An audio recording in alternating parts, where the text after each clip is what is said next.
Welcome you all to this Commerce Easy Learning. Calicut university കീഴിലുള്ള BCom BBA third semester സ്റ്റുഡൻസിന് വേണ്ടിയിട്ടുള്ള videos ആണ് ഇത്. Subject basic numerical skills.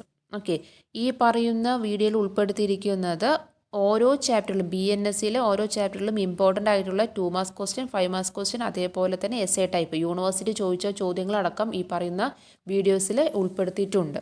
Okay, ഇതേപോലെ നമ്മുടെ ഈ ഒരു ചാനലിൽ തന്നെ തേർഡ് സെമിസ്റ്ററിൻ്റെ ഇതായിട്ട് കുറച്ച് subject HRM, human resource management, അതേപോലെ തന്നെ ബിസിനസ് റെഗുലേറ്ററി ഫ്രെയിം വർക്കില്ലേ ആ ഒരു കാര്യം, പിന്നെ അതേപോലെ പ്രൊഫഷണൽ ബിസിനസ് സ്കിൽസ്. ഓക്കെ, അപ്പോൾ ആ ഒരു ബുക്കിൻ്റെയും ഇമ്പോർട്ടൻ്റ് ആയിട്ടുള്ള ക്വസ്റ്റ്യൻസ് ഒക്കെ ഞാൻ ഓൾറെഡി അപ്ലോഡ് ചെയ്തിട്ടുണ്ട്. അപ്പോൾ അതിൽ കുറച്ച് പേര് ചോദിച്ചത് എന്താണെന്ന് പറഞ്ഞാൽ, പ്രൊഫഷണൽ ബിസിനസ് സ്കില്ല് പുതിയ സബ്ജക്റ്റ് അല്ലേ, പിന്നെ ഇത് എങ്ങനെയാണ് ക്വസ്റ്റ്യൻസ് അറിയാൻ പറ്റുന്നത് എന്ന് ചോദിച്ചിട്ടുണ്ടായിരുന്നു. പക്ഷേ എനിക്കതിന് തിരിച്ച് റിപ്ലൈ കമൻറ്റ് കൊടുക്കാൻ നോക്കുമ്പോൾ അത് പറ്റുന്നില്ല. പക്ഷേ മെസ്സേജ് കണ്ടു, പക്ഷേ എനിക്ക് റിപ്ലൈ കൊടുക്കാൻ പറ്റിയില്ല. ഞാനപ്പോൾ പറയാം. അതായത് നിങ്ങളിപ്പോൾ പഠിക്കുന്ന സിലബസ് പ്രകാരം ഇത് പുതിയതായിരിക്കാം, പക്ഷേ അതിന് മുമ്പൊക്കെ ഈ ഒരു സബ്ജക്റ്റിൻ്റെ പകരം ഉണ്ടായിരുന്നത് ജനറൽ ഇൻഫോർമാറ്റിക്സ് എന്ന് പറയുന്ന ഒരു സബ്ജക്റ്റായിരുന്നു. അപ്പോൾ ആ സബ്ജക്റ്റ് മാറിയിട്ടാണ് ഇപ്പോൾ നിങ്ങൾക്ക് പ്രൊഫഷണൽ ബിസിനസ് സ്കിൽസ് എന്ന് പറയുന്ന ഒരു സബ്ജക്റ്റ് വന്നിരിക്കുന്നത്. ഓക്കെ, അപ്പോൾ അതുമായിട്ട് ജനറൽ ഇൻഫോർമാറ്റിക്സ് സംഭവം ആ സബ്ജക്റ്റ് ഉണ്ടല്ലോ, ആ സബ്ജക്റ്റിൻ്റെമായിട്ടുള്ള കണ്ടൻറ്റും കാര്യങ്ങളെല്ലാം കൂടുതൽ ഈ പറയുന്ന പ്രൊഫഷണൽ ബിസിനസ് സ്കില്ലിലുണ്ട്. അപ്പോൾ നമുക്ക് അറിയാൻ പറ്റും ഈ ഒരു റിലേറ്റഡ് ആയിട്ട് ക്വസ്റ്റ്യൻസ് ആയിരിക്കും ഇമ്പോർട്ടൻറ്റ്. കാരണം അതിലത്തെ കുറേ പോർഷൻസ് നമുക്ക് ഇപ്പോൾ പറയുന്ന GIയിൽ പഠിച്ചിട്ടുണ്ടായിരുന്ന സബ്ജക്റ്റിലത്തെ കുറേ പോർഷൻസ് തന്നെയാണ് നിങ്ങൾ ഈ പറഞ്ഞ പ്രൊഫഷണൽ ബിസിനസ് സ്കില്ലിൽ പഠിക്കുന്നത്. അപ്പോൾ നമുക്കൊരു ഊഹം വെച്ചിട്ട്, അതായത് ഇങ്ങനെ ആ GIയിൽ ചോദിച്ച ചോദ്യങ്ങളൊക്കെ ഈ പ്രാവശ്യം നമുക്ക് ഈ പ്രൊഫഷണൽ ബിസിനസ് സ്കില്ലിൽ ചോദിച്ചേക്കാം എന്ന് കരുതിയിട്ടാണ് അതിൽ ഇമ്പോർട്ടൻ്റ് എന്ന് ഞാൻ പറയാൻ കാരണം. അല്ലാതെ ഇപ്പോൾ എനിക്കിപ്പോൾ ക്വസ്റ്റ്യൻ പേപ്പർ ഇപ്പോൾ ഏതാണെന്ന് നമുക്കറിയില്ല, ആർക്കും അറിയില്ലല്ലോ. ഓക്കെ, പക്ഷേ എങ്കിലും നമ്മൾ പഠിക്കുന്ന സമയത്ത് ആദ്യമായിട്ട് പഠിക്കുകയാണെങ്കിൽ നമുക്ക് ഏകദേശം ഒരു ഐഡിയ കിട്ടില്ല, ഇതൊരു ഇമ്പോർട്ടൻ്റ് ആണ് എന്നൊരു ഐഡിയ കിട്ടില്ലേ. അപ്പോൾ ആ ഒരു മറ്റെന്താ പറയുക ഉദ്ദേശം വെച്ചിട്ടാണ് ഞാൻ ഒരു ആവറേജ് വെച്ചിട്ട് ഞാൻ പറയുന്നത്.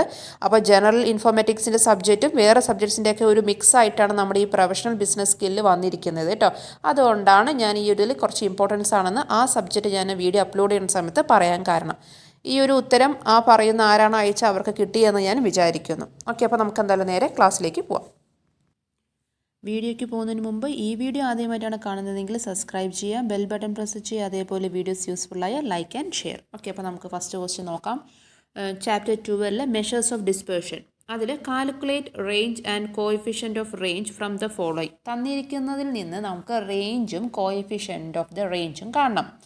21, 40, 15, 5, 20, 21, 40, 15, 5, 20 ഇത്രയാണ് തന്നിരിക്കുന്നത്. അതിന് നമ്മൾ റേഞ്ച് കണ്ടുപിടിക്കണം. റേഞ്ച് ഈക്വൽ ടു എന്താ? H-L. ഹയസ്റ്റ് വാല്യൂ നമുക്ക് ഇതിൽ എത്രയാണ് തന്നിരിക്കുന്നത്? 40 ആണ്. അപ്പോൾ 40 മൈനസ് ലോവസ്റ്റ് ഏതാ? L. എത്രയാണ് വരുന്നത്? 5 ആണ്. അപ്പോൾ 40 മൈനസ് 5 ഈക്വൽ ടു 35. അപ്പോൾ റേഞ്ച് കിട്ടി. ഇനി കോഎഫിഷ്യൻറ്റ് ഓഫ് റേഞ്ച് കാണണം. അപ്പോൾ എങ്ങനെയാണ്? H-L divided by H+L. അപ്പോൾ എത്ര ഇതേപോലെ വരിക? 40 minus 5 divide by 40 plus 5 equal to 35 divide by 43 equal to 0.77 കിട്ടും ആൻസർ. ഓക്കെ, സിമ്പിളാണ്. Then next question, compute quartile measures of dispersions, inter quartile range and coefficient of quartile deviation for the following values. Values ഏതൊക്കെയാണ് പറഞ്ഞിരിക്കുന്നത്? 10, 20, 15, 16, 18, 21, 22. Okay, ഇത് നമുക്ക് just അതിന് തന്നിരിക്കുന്നതിനെ ascending order ആക്കിയിട്ട് എഴുതണം. പിന്നീടാണ് നമ്മൾ അതിൻ്റെ ഫോർമുലയിലേക്ക് അപ്ലൈ ചെയ്യേണ്ടത്. ക്വാർട്ടൈൽ ഡീവിയേഷൻസ് മറക്കണ്ട. Q3 minus Q1 divide by 2 അതാണ് ക്വാർട്ടൈൽ ഡീവിയേഷൻ്റെ ഫോർമുല. നമ്മൾ അതിൻ്റെ ഐറ്റം ഓരോ Q1 കണ്ടുപിടിക്കണം. അതേപോലെ തന്നെ ഐറ്റംസിനെ സെപ്പറേറ്റ് ആയിട്ട് രണ്ടും ഈക്വൽ ടു എന്ന് പറഞ്ഞിട്ട് കണ്ടുപിടിക്കുക. എന്നിട്ട് ക്വാർട്ടൈൽ ഡീവിയേഷൻ ഫൈൻഡ് ഔട്ട് ചെയ്യുക. Okay, the next question, what is dispersion? University കുറേ വട്ടം ചോദിച്ചതാണ്. യൂണിവേഴ്സിറ്റി റിപ്പീറ്റഡ് ക്വസ്റ്റ്യൻസ് ആണ്. അപ്പോൾ അത് ഈ ഒരു ചാപ്റ്ററിൽ നിന്ന് ഡിസ്പേർഷൻ പഠിക്കാതെ ആരും പോകരുത്, അത്രയും ഇമ്പോർട്ടൻ്റ് ആണ്. Okay, the next question, what are absolute and relative measures of dispersion? പിന്നെയുള്ളത്, give an example each of absolute measure of dispersion and relative measure of dispersion. ഇത് റിപ്പീറ്റഡ് ക്വസ്റ്റ്യൻ അല്ല, പക്ഷേ യൂണിവേഴ്സിറ്റി ചോദിച്ചിട്ടുള്ള ക്വസ്റ്റ്യൻ ആണ്. Okay, the next question, specify the purpose of dispersion. The next, what is inter quartile range? ഇത് university ചോദിച്ചിട്ടുണ്ട് കേട്ടോ. Then അത് ഞാൻ ടിക്ക് മാർക്ക്, ചിലത് ഞാൻ ടിക്ക് മാർക്ക് ഇട്ടിട്ടുണ്ട്. അല്ലാത്ത ടിക്ക് മാർക്ക് ഇല്ലാത്ത ക്വസ്റ്റ്യൻസ് വരുവാണെങ്കിൽ ഞാൻ പറയാം ഇത് യൂണിവേഴ്സിറ്റിയിൽ നിന്ന് വന്നതാണ് എന്ന് പറയാം കേട്ടോ. The next, define quartile deviation. University ചോദിച്ചതാ. Then what is the coefficient of variation? Give an example. University ചോദിച്ച ക്വസ്റ്റ്യൻ ആണ്. ജസ്റ്റ് അത് എന്താണെന്ന് എഴുതുക, അതിൻ്റെ ഫോർമുല എഴുതണം കേട്ടോ. കോഎഫിഷ്യൻ്റ് ഓഫ് വേരിയേഷൻ എന്താ ഫോർമുല, എന്താ standard deviation divide by mean into 100 ഇല്ലേ, അതൊക്കെ ഫോർമുലാസ് വരെ എഴുതണം. എന്നാലേ നമുക്ക് ആ 2 മാർക്ക് കറക്റ്റായിട്ട് സ്കോർ ചെയ്യാൻ പറ്റത്തുള്ളൂ. പിന്നെയുള്ളത് define standard deviation. Repeated question, എന്താണ് സ്റ്റാൻഡേർഡ് ഡീവിയേഷൻ എഴുതുക, അതേപോലെ തന്നെ ഫോർമുലാസും എഴുതി വെച്ചിരിക്കണം. Next question, write down the formula for the calculation of standard deviation. ഇത് യൂണിവേഴ്സിറ്റി ചോദിച്ച ചോദ്യമാണ്. അപ്പോൾ നിങ്ങൾ സ്റ്റാൻഡേർഡ് ഡീവിയേഷൻ്റെ ഫോർമുല എഴുതിയിട്ട് ഓരോന്നും എന്താണ് റെപ്രസെൻറ്റേറ്റ് ചെയ്യുന്നത് ഉള്ളതും കൂടി എഴുതണം. ഇപ്പോൾ എക്സ് ഈക്വൽ ടു വേരിയബിൾ ആണെന്ന് നമുക്കറിയാം, N equal to number of variables, അങ്ങനെ എടുത്ത് എഴുതുകയും വേണം. ഓക്കെ. പിന്നെയുള്ളത് ഡിഫൈൻ വേരിയൻസ്. യൂണിവേഴ്സിറ്റി ചോദിച്ച ചോദ്യമാണ്. ഫോർമുലാസും എഴുതണം, അതേപോലെ തന്നെ തിയറിയും എഴുതണം 2 മാർക്സ് ബേസിൽ. ഓക്കെ. ദെൻ ഇനി നമുക്ക് 5 മാർക്സ് ബേസിൽ ഷോർട്ട് ആൻസർ എഴുതുന്നത് എങ്ങനത്തെ ക്വസ്റ്റ്യൻസ് ഒക്കെ നമുക്ക് നോക്കാം. Find the quartile deviation. തന്നിരിക്കുന്നത് സൈസ് ഞാൻ സ്ട്രെയിറ്റ് ആയിട്ട് എഴുതിയെന്നേ ഉള്ളൂ. ഓക്കെ. ജസ്റ്റ് താഴേക്ക് എഴുതുമ്പോഴേ നിങ്ങൾക്ക് കറക്റ്റ് കോളം വെച്ച് നിങ്ങൾക്ക് ഫൈൻഡ് ഔട്ട് ചെയ്യാൻ പറ്റത്തുള്ളൂ. സൈസ് 3, 7, 9, 10, 15. ഫ്രീക്വൻസി 2, 6, 10, 3, 7. ഓക്കെ. അപ്പോൾ നമുക്ക് എന്ത് ചെയ്യണം, ഇത് ഹൊറിസോണ്ടൽ വെർട്ടിക്കലായിട്ട് നമ്മൾ എഴുതണം. സൈസ്, ഫ്രീക്വൻസി എന്ന് എഴുതാം. പിന്നെ നമ്മൾ എന്താ അടുത്ത് എഴുതേണ്ടത്, ക്യുമുലേറ്റീവ് ഫ്രീക്വൻസിയാണ് കാണേണ്ടത്. ക്യുമുലേറ്റീവ് ഫ്രീക്വൻസി പറയുമ്പോൾ ഫസ്റ്റത്തെ ക്യുമുലേറ്റീവ് ഫ്രീക്വൻസി 2, അത് കഴിഞ്ഞാലോ 2 + 6 എത്ര 8, പിന്നെ എത്ര 18 വരും. അങ്ങനെ ക്യുമുലേറ്റീവ് ഫ്രീക്വൻസി കണ്ടുപിടിക്കുക. പിന്നെ നമുക്കറിയാലോ ഫോർമുല ഇട്ടിട്ട് ചെയ്യാം. Okay. The next question, obtain the quartile measure of dispersion and its coefficient from the data given below. തന്നിരിക്കുന്നതിൽ നിന്ന് നമ്മൾ ഫൈൻഡ് ഔട്ട് ചെയ്യണേ. അതിൽ ഏജ് 0 to 10, പിന്നെയോ 10 to 20, class ഇൻ്റർവെല്ലാണ് 20 to 30, 30 to 40, 40 to 50. അതിൽ നമ്പർ ഓഫ് പേഴ്സൺസ് 3, 5, 8, 6, 10. ഇതിൽ നമ്മൾ കാണേണ്ടത് സൈസ് എന്ന് എഴുതുക. ദെൻ അതേപോലെ തന്നെ അതിൻ്റെ ഫ്രീക്വൻസി, നമ്പർ ഓഫ് പേഴ്സൺ പറയുമ്പോൾ ഫ്രീക്വൻസി എഫ് എന്ന് എഴുതുക. പിന്നെ അടുത്തത് എന്താ, ക്യുമുലേറ്റീവ് ഫ്രീക്വൻസി തന്നെയാണ് ഇതിലും എഴുതേണ്ടത്. അപ്പോൾ ഇത് ക്ലാസ് ഇൻ്റർവെൽ തന്നാലും അല്ലാത്ത രീതിയിൽ തന്നാലും നമ്മൾ ക്യുമുലേറ്റീവ് ഫ്രീക്വൻസി എടുക്കാൻ മറക്കരുത്. Okay. The next question, find mean deviation from the following. തന്നിരിക്കുന്നതിൽ നിന്ന് മീൻ ഡീവിയേഷൻ കാണണം. Question 8, 5, 15, 20, 22, 6 and 10. അപ്പോൾ നമ്മൾ എന്താ ചെയ്യുക, സാധാരണ നമ്മൾ തൊട്ട് മുമ്പുള്ള കണക്കിൽ നമ്മൾ പറഞ്ഞിട്ടുണ്ടായിരുന്നു അല്ലേ, മീൻ കണ്ടുപിടിക്കാൻ നമ്മൾ പറഞ്ഞിട്ടുണ്ടായിരുന്നു. അത് മീൻ ഡീവിയേഷനാണ്. അപ്പോൾ ഫസ്റ്റ് മീൻ കണ്ടുപിടിക്കുക, പിന്നെ അതിൻ്റെ ആ മീൻ ഡീവിയേഷനും കൂടി ഫൈൻഡ് ഔട്ട് ചെയ്യാം. Okay. The next, compute mean deviation about mean and its coefficient for the following data. അതിൽ തന്നിരിക്കുന്നത് എക്സ് എത്രയാ 0, 3, 5, 10, 20. ഫ്രീക്വൻസിയിൽ എഫ് തന്നിരിക്കുന്നത് 10, 30, 20, 50, 5. അപ്പോൾ അതും നമ്മൾ എന്ത് ചെയ്യുക, ഫോർമുല ഇട്ടിട്ട് ചെയ്യണം. എക്സ് ഉണ്ടാവും, അതുപോലെ തന്നെ എഫ്, അത് കഴിഞ്ഞ് എഫ് എക്സ് രണ്ടും കൂടി മൾട്ടിപ്ലൈ ചെയ്യണം. പിന്നെ ഡീവിയേഷൻ കാണണം, പിന്നെ ഫ്രീക്വൻസി ഇൻറ്റു ഡീവിയേഷൻ അതും കൂടിയിട്ട് മൾട്ടിപ്ലൈ ചെയ്യുക, എന്നിട്ട് ഫോർമുല അപ്ലൈ ചെയ്യുക കേട്ടോ. Next question, find mean deviation about the arithmetic mean four the following. Marks ആണ് തന്നിരിക്കുന്നത്. 0 to 10, 10 to 20, 20 to 30, 30 to 40, 40 to 50. Class interval, then frequency 4, 6, 10, 20, 10. Okay. അപ്പോൾ നമ്മൾ അതിൽ ഫൈൻഡ് ഔട്ട് ചെയ്യണം. മാർക്ക് എഴുതും, ഫ്രീക്വൻസി എഴുതും, പിന്നെ അതിന് നമ്മൾ മിഡ് വാല്യൂ കാണണം. ക്ലാസ് ഇൻ്റർവെല്ലാം തന്നിട്ടുണ്ടെങ്കിൽ നമ്മൾ എന്ത് ചെയ്യണം, ഫസ്റ്റ് മിഡ് വാല്യൂ കാണണം. മിഡ് വാല്യൂ കിട്ടിയാൽ ആ mid value into frequency, then deviation, പിന്നെ ഡീവിയേഷനും ഫ്രീക്വൻസിയും കൂടിയിട്ട് മൾട്ടിപ്ലൈ ചെയ്യുക, എന്നിട്ട് അതിൻ്റെ ടോട്ടൽ. ഓക്കെ. അപ്പോൾ മീൻ ഡീവിയേഷൻ്റെ ഫോർമുലാസും എഴുതി അതേപോലെ ഇങ്ങോട്ട് അപ്ലൈ ചെയ്യുക കേട്ടോ. അപ്പോൾ എത്ര കോളം വരും, 1, 2, 3, 4, 5, 6 കോളം വരും അല്ലേ. അതിൻ്റെയൊക്കെ നമ്മൾ എഴുതി, ക്വസ്റ്റ്യൻ തന്നെ ഓൾറെഡി 2 എണ്ണം ഉണ്ട്. അതിന് പുറമെ നമ്മൾ 4 എണ്ണം കൂടി കണ്ടുപിടിക്കണം അല്ലേ. മിഡ് എക്സും, പിന്നെ അതായത് മിഡ് വാല്യൂ, പിന്നെ ഫ്രീക്വൻസി മിഡ് എക്സും കൂടി മൾട്ടിപ്ലൈ ചെയ്ത്, ദെൻ ഡീവിയേഷൻ, ദെൻ ഫ്രീക്വൻസിയും ഡീവിയേഷനും കൂടി മൾട്ടിപ്ലൈ ചെയ്യുക. Ready. The next, calculate mean deviation about median from the following. ഏതൊക്കെയാ നോക്കൂ. എക്സ് എന്ന് പറഞ്ഞിരിക്കുന്നത് 0 to 10, 10 to 20, 20 to 30, 30 to 40, 40 to 50, 50 to 60. അതിലിരിക്കുന്ന തന്നിരിക്കുന്ന ഫ്രീക്വൻസി എഫ് എത്രയാ, 5, 10, 12, 3, 6, 4. സെയിം നമുക്കറിയാലോ, അതേപോലെ തന്നെ കാണാം. ഇതിൽ നമുക്ക് ക്യുമുലേറ്റീവ് ഫ്രീക്വൻസി വെച്ചിട്ട് ചെയ്യാൻ പറ്റുന്നതാണ്. ക്ലാസ് ഇൻ്റർവെല്ലിൽ എഴുതുക, അത് കഴിഞ്ഞിട്ട് എഫ് ഫ്രീക്വൻസി എഴുതുക, അത് കഴിഞ്ഞ് പിന്നെ ക്യുമുലേറ്റീവ് ഫ്രീക്വൻസി മാർക്കരുത്, cumulative frequency, then mid value, പിന്നെ നമുക്ക് ഡീവിയേഷൻ്റെ കേസുകൾ കാണാം, പിന്നെ മൾട്ടിപ്ലൈ ചെയ്യാം, ഫ്രീക്വൻസിയും ഡീവിയേഷനും കൂടി മൾട്ടിപ്ലൈ ചെയ്യാം. അപ്പോൾ ആ ഒരു രീതിയിൽ ഫൈൻഡ് ഔട്ട് ചെയ്യാൻ ചോദ്യങ്ങൾ വരാറുള്ളതാണ്. ഓക്കെ. പിന്നെയുള്ള ക്വസ്റ്റ്യൻ എന്ന് പറയുന്നത്, find standard deviation and variance from the following data. 5, 12, 30, 7, 8, 6. ഇങ്ങനത്തെ ആണെങ്കിൽ വേറെ ഒരു ക്ലാസ് ഇൻ്റർവെൽ ഒന്നും തന്നിട്ടില്ല, ഫ്രീക്വൻസിയും തന്നിട്ടില്ല. അപ്പോൾ നമുക്ക് ഈ വേറെ രീതിയിൽ ചെയ്യാം. എങ്ങനെയാണ് തന്നിരിക്കുന്നത് എക്സ് ആയിട്ട് എടുക്കുന്നു, ദെൻ നമുക്ക് എന്ത് ചെയ്താൽ മതി, എക്സ് സ്ക്വയർ ഇട്ടാൽ മതി ഇല്ലേ. തന്നിരിക്കുന്ന എക്സിനെ ഇപ്പോൾ 5 പറയുമ്പോൾ 5 സ്ക്വയർ 25, പിന്നെ 12 സ്ക്വയർ 144, അങ്ങനെ എല്ലാത്തിൻ്റെയും സ്ക്വയർ ചെയ്യുക, രണ്ടിൻ്റെയും ടോട്ടൽ ചെയ്യുക, എക്സിൻ്റെയും ടോട്ടൽ ചെയ്യുക, എക്സ് സ്ക്വയറിൻ്റെയും ടോട്ടൽ ചെയ്യുക, പിന്നെ സ്റ്റാൻഡേർഡ് ഡീവിയേഷൻ ഫോർമുല ഇടുക, then apply. That's all. Next question, calculate standard deviation for the following data. Marks 2, 4, 6, 9, 10. Number of students 8, 10, 16, 9, 7. Okay, നമ്മൾ സ്റ്റാൻഡേർഡ് ഡീവിയേഷൻ കാണണം. നമ്മളിത് എന്ത് ചെയ്യുക, മാർക്സിന് എക്സ് ആയിട്ടും നമ്പർ ഓഫ് സ്റ്റുഡൻസിന് എഫ് ആയിട്ടും കണക്കാക്കുക.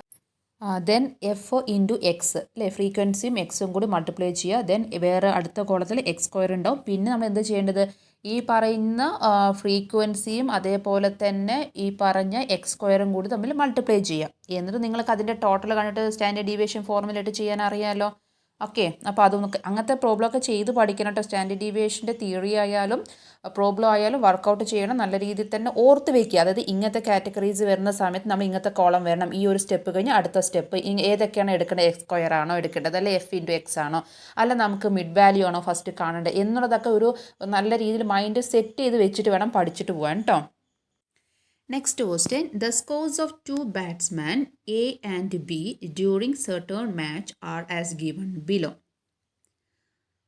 Examine which of the two batsmen is more consistent in scoring. Who is more efficient batsman? Batsman A 10, 12, 80, 70, 60, 100, 0, 4. Batsman B ഏതൊക്കെ സ്കോർ ചെയ്തിരിക്കുന്നത്, 8, 9, 7, 10, 5, 9, 10, 8. ഓക്കെ, ഇങ്ങനെയാണെങ്കിൽ നമ്മൾ ഇങ്ങനത്തെ കണക്കുകൾ വരാറുള്ളതാണ്. യൂണിവേഴ്സിറ്റി ചോദിച്ചിട്ടില്ല, പക്ഷേ എന്താ പറയുക, ഒരു ചാൻസ് ഉള്ളതാണ് രണ്ട് രീതിയിൽ. കാരണം 5 മാർക്ക് സ്പേസിൽ വരാൻ ചാൻസ്. അപ്പോൾ ബാറ്റ്സ്മാൻ എ എന്നൊരു കോളവും ബാറ്റ്സ്മാൻ ബി എന്ന് പറഞ്ഞൊരു കോളം കൊടുക്കുക. എന്നിട്ട് ബാറ്റ്സ്മാൻ എയുടെ കീഴിൽ എക്സും ഉണ്ടാവും, എക്സ് സ്ക്വയർ ഉണ്ടാവും. അതേപോലെ ബാറ്റ്സ്മാൻ ബിയിൽ എക്സും ഉണ്ടാവും, എക്സ് സ്ക്വയർ ഉണ്ടാവും. പിന്നെ എളുപ്പമില്ലേ, ബാറ്റ്സ്മാൻ എയിലാണെങ്കിൽ താഴെ എക്സ് ഇടുക. അപ്പോൾ എത്ര വരും, 10, 12, 80, 70 എന്നിട്ട് അങ്ങനെ ഇടുക. എന്നിട്ട് അതിൻ്റെ എക്സ് സ്ക്വയർ എടുക്കുക, ടോട്ടൽ ചെയ്യുക. എന്നിട്ട് അതിൻ്റെ ഫോർമുല കാണുക. അപ്പോൾ ബാറ്റ്സ്മാൻ ബിയുടെ ആണെങ്കിലോ എക്സ് ഉണ്ടാവും. എക്സ് ആയിട്ട് പറഞ്ഞത് ഇവിടെ ഏതൊക്കെയാണ്, 8, 9, 7, 10 എന്നൊക്കെ അല്ലേ. അപ്പോൾ അതൊക്കെ ഫസ്റ്റ് എക്സ് ആയിട്ട് ഇടുക. പിന്നെ എക്സ് സ്ക്വയർ ഇടുക. 8ൻ്റെ സ്ക്വയർ 64, 9ൻ്റെ സ്ക്വയർ 81 അങ്ങനെ. അപ്പോൾ രണ്ടിൻ്റെ എക്സിൻ്റെയും ടോട്ടൽ ചെയ്യുക, എക്സ് സ്ക്വയറിൻ്റെയും ടോട്ടൽ ചെയ്യുക. ദെൻ നമുക്ക് അതിൻ്റെ സ്റ്റാൻഡേർഡ് ഡീവിയേഷൻ ഒഴിച്ചിട്ട് കാണുക. അതേപോലെ തന്നെ കോഎഫിഷ്യൻ്റ് ഓഫ് വേരിയേഷനും കണ്ടു കഴിഞ്ഞാൽ എയുടെയും ബിയുടെയും കാണും. ഓക്കെ, അപ്പോൾ നമുക്ക് ആൻസർ കിട്ടും. Right. Next question, find standard deviation from the following data. Also find variance and coefficient of variation. Class ഏതൊക്കെയാണെന്നറിയാം, 0 to 2, 2 to 4, 4 to 6, 6 to 8, 8 to 10, 10 to 12. Frequency F 2, 4, 6, 4, 2, 6. Okay, ഇതിൽ നമ്മൾ എങ്ങനെയൊക്കെയാണ് ക്ലാസ് എടുത്ത് എഴുതും. ഫസ്റ്റ് 0 to 2 എന്ന് മൊത്തം താഴോട്ട് എഴുതുക, 10 to 12 വരെ എഴുതുന്നു. ദെൻ നെക്സ്റ്റ് കോളം എഫ് എഴുതുക. എഫ് നമുക്കറിയാം 2, 4, 6 to 6 എഴുതാം. അതിനുശേഷം മിഡ് എക്സ് കാണാം, മിഡ് വാല്യൂ കാണുക. ഓക്കെ, ദെൻ ആ മിഡ് വാല്യൂയുടെ ഒപ്പം നമ്മൾ എന്ത് ചെയ്താൽ മതി, ഫ്രീക്വൻസി വെച്ചിട്ട് മൾട്ടിപ്ലൈ ചെയ്യുക. ദെൻ എക്സിനെ സ്ക്വയർ ചെയ്യുക. ദെൻ ഫ്രീക്വൻസിയും എക്സ് സ്ക്വയറും കൂടി തമ്മിൽ മൾട്ടിപ്ലൈ ചെയ്യുക. എന്നിട്ട് അതിൻ്റെ ടോട്ടൽ ചെയ്യുക. പിന്നെ സ്റ്റാൻഡേർഡ് ഡീവിയേഷൻ ഫോർമുല ഇടുന്നു, ആൻസർ നമ്മൾ ചെയ്യുക. ക്ലിയർ ആയോ? അതേപോലെ തന്നെ കോഎഫിഷ്യൻ്റ് ഓഫ് വേരിയൻസും. അപ്പോൾ അങ്ങനെ ചെയ്ത് കഴിഞ്ഞാൽ നമ്മുടെ ആൻസർ കംപ്ലീറ്റ് ആയി. Ready.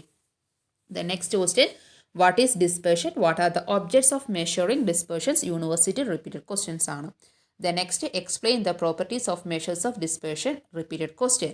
Then describe the various measures of concept of dispersion.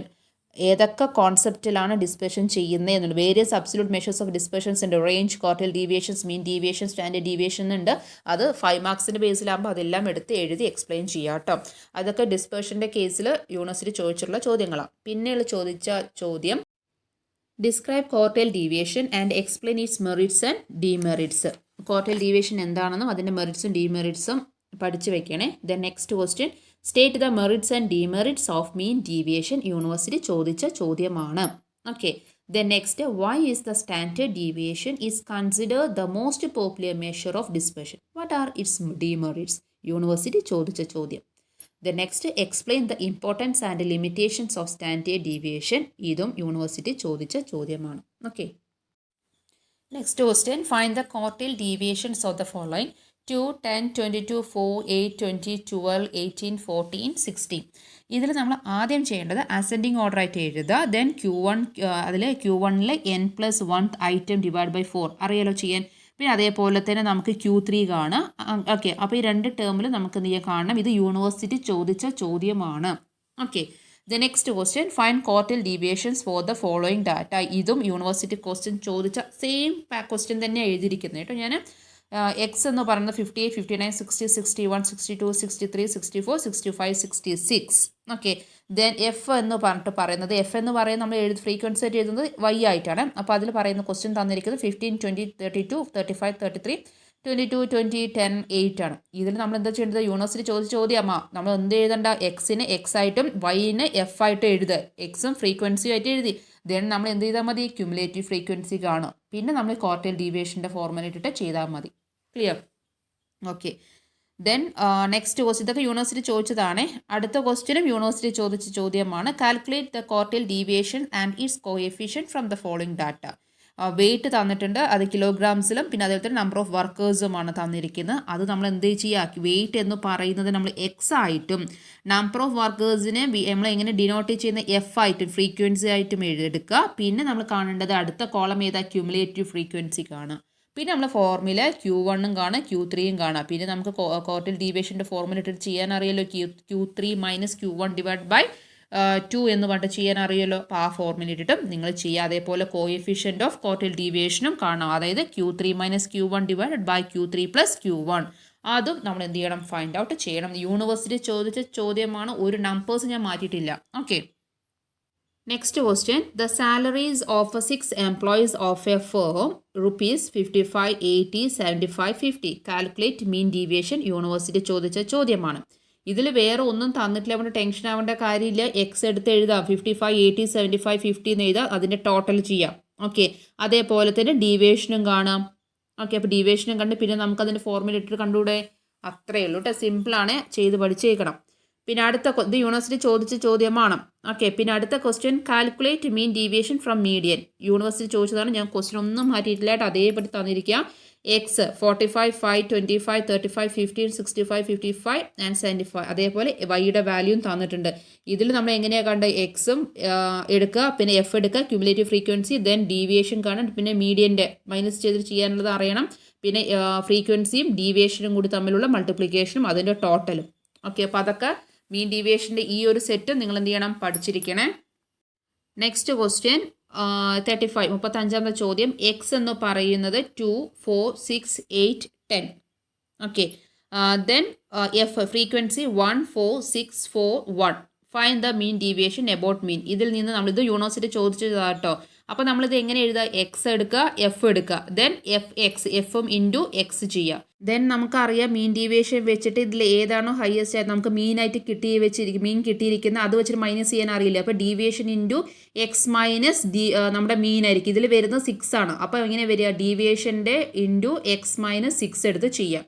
അപ്പോൾ എക്സിൻ്റെ വാല്യൂവിൽ നിന്ന് 6 മൈനസ് ചെയ്താൽ മതി. പിന്നീട് കിട്ടുന്നത് ആ പറയുന്ന ഡീവിയേഷൻസ് എന്താണോ അതേ ഇൻറ്റു ഫ്രീക്വൻസി ചെയ്യുക, എന്നിട്ട് അതിൻ്റെ ടോട്ടൽ. ഓക്കെ, മീൻ കണ്ടുപിടിക്കാൻ നമുക്ക് അറിയാലോ, sigma FX divide by N. പക്ഷേ അത് കണ്ടുപിടിക്കണേ, പിന്നെയാണ് നമ്മൾ എന്ത് ചെയ്യേണ്ടത്, മീൻ ഡീവിയേഷൻ കണ്ടുപിടിക്കേണ്ടത്. ഓക്കെ, ആൻസർ 1.5 വരും.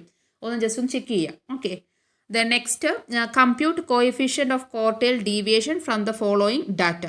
അതിൽ മാർക്സ് തന്നിട്ടുണ്ട് 10, 20, 30, 40, 50, 80. ദെൻ നമ്പർ ഓഫ് സ്റ്റുഡൻസും തന്നിട്ടുണ്ട്. ഇത് യൂണിവേഴ്സിറ്റി ചോദിച്ച ചോദ്യമാണ്. ഇതിൽ തന്നിട്ട് എസ് എ ടൈപ്പ് ആയിട്ട് ചോദിക്കാറ് പറയാൻ പറ്റില്ല. ഇത് ഇങ്ങനത്തെ സ്റ്റാൻഡേർഡ് ഡീവിയേഷൻ ക്വാർട്ടൈലിലേക്ക് ആയിട്ട് കുറച്ചും കൂടി ഡീറ്റെയിൽസ് ചോദിക്കുവാണെങ്കിൽ നമ്മളിതെല്ലാം പഠിച്ചിരിക്കണേ. ഇതിലെങ്ങനെ ചെയ്യുക, എക്സ് എടുത്ത് എഴുതി, എഫ് എഴുതി, പിന്നെന്താ എളുപ്പം ക്യുമുലേറ്റീവ് ഫ്രീക്വൻസി കണ്ടാൽ മതി. പിന്നെ നമ്മൾ Q1 അറിയാം, Q3, പിന്നെ നമുക്കത് എളുപ്പമല്ലേ, ക്വാർട്ടൈൽ ഡീവിയേഷൻ കാണാൻ ഫോർമുല ഇട്ടിട്ട് കാണാൻ എളുപ്പമല്ലേ. ഓക്കെ, അപ്പോൾ അതൊക്കെ ഒന്ന് ചെയ്ത് നോക്കുക. അപ്പോൾ ക്യുമുലേറ്റീവ് ഫ്രീക്വൻസി എപ്പോഴാണ് എടുക്കേണ്ടത്, എങ്ങനെയൊക്കെയാണ്, ക്ലാസ് സെൻറ്റർ വരുമ്പോൾ എങ്ങനെയൊക്കെ ചെയ്യണം, ഓരോന്ന് തരുന്ന സമയത്തും ഒരു സ്റ്റെപ്പുകൾ ഓർക്കുക. ഓരോ സ്റ്റേജസിലും ഏതൊക്കെയാണ് ചെയ്യേണ്ടത്, അങ്ങോട്ട് ഓരോ ടേബിൾ എത്ര എണ്ണം വരയ്ക്കണം, ഇത് എങ്ങനെയൊക്കെയാണ് എന്നുള്ളതൊക്കെ നല്ല രീതിയിൽ നോക്കി മനസ്സിലാക്കി വെക്കുക. റൈറ്റ്. അപ്പോൾ ഇത്രയുമാണ് നമ്മുടെ ചാപ്റ്റർ 12 ഇമ്പോർട്ടൻ്റ് ആയിട്ടുള്ളതും യൂണിവേഴ്സിറ്റി ചോദിച്ച ചോദ്യങ്ങളും ഞാൻ ഇൻക്ലൂഡ് ചെയ്തിട്ടുണ്ട്. ഞാൻ കുറേയൊക്കെ യൂണിവേഴ്സിറ്റി ചോദിച്ച ചോദ്യങ്ങളാണെങ്കിൽ ഞാൻ ഓരോ ക്വസ്റ്റ്യൻ പറയുമ്പം പറഞ്ഞു തരുന്നുണ്ട്. അപ്പോൾ അതൊക്കെ ഹൈലൈറ്റ് ചെയ്തിട്ടും അതുമായി റിലേറ്റഡ് ആയിട്ടുള്ള ക്വസ്റ്റ്യൻസ് ഒക്കെ നിങ്ങൾ ചെയ്ത് പഠിച്ചേ പറ്റുള്ളൂ. തിയറിയും പഠിക്കുക. ഓക്കെ, ഇനി ചിലവർ തിയറി മാത്രം പഠിച്ചവർക്ക് അബദ്ധം പറ്റും, അതുവരെ പ്രോബ്ലം മാത്രം പഠിച്ചവർക്ക് മാർക്കൊക്കെ കുറയും. അതുകൊണ്ട് രണ്ടും നമ്മൾ ഇമ്പോർട്ടൻസ് കൊടുത്തിട്ട് വേണം നിങ്ങൾ എന്ത് ചെയ്യുക, പഠിക്കാൻ. ഓക്കെ, അപ്പോൾ എന്തായാലും അടുത്തൊരു വീഡിയോ ക്ലാസ്സിൽ അടുത്തൊരു ചാപ്റ്ററുമായിട്ട് വരാം. ഓക്കെ, അപ്പോൾ thank you. See in the next class. Subscribe ചെയ്യാത്തവരുണ്ടെങ്കിൽ സബ്സ്ക്രൈബ് ചെയ്യുക, ബെൽ ബട്ടൺ പ്രസ് ചെയ്യുക. അതേപോലെ വീഡിയോസ് ഇഷ്ടമായാൽ like and share. Thank U.